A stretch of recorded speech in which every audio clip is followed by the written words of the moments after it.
When you arrive at First Congregational Church, the first thing you notice is the grand Greek Revival entrance with its tall columns and commanding presence. But what about that modern building attached to the side? Well, that modern building is the education wing, and its roots date back to the 1900s. 1917, the Albany Argus publishes the architectural drawings by Albert Fuller for First Congregational Church's new building on Quayle Street. The drawings feature the iconic Palmer Hall, but what about that building on the side? Well, that's the parish house, also referred to as the education wing.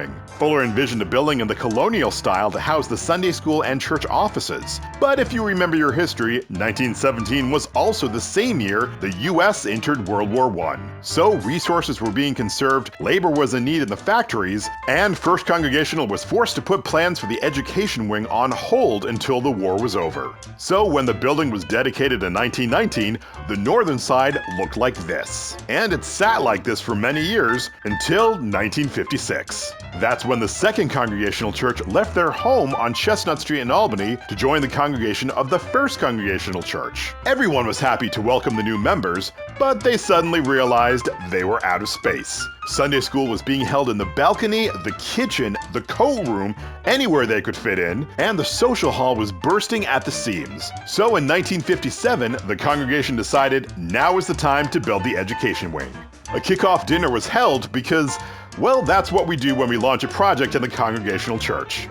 The church announced a plan to construct a wing with rooms for classes, additional storage space, new restrooms, and a proper choir room for robes and rehearsals. At the same time, the church would renovate the social hall, modernize the kitchen, and improve the surrounding grounds. Most important, the design by architect Charles Shade reflected the popular modern style of architecture with simple lines, abundant windows, and no ornamentation. The project had an estimated total of $165,000. In today's figures, that would be just over $1.4 million. Ground was broken in 1960, and with the help of countless supporters, the new education wing was dedicated on Palm Sunday, March 26, 1961. So what's the significance of the education wing this week?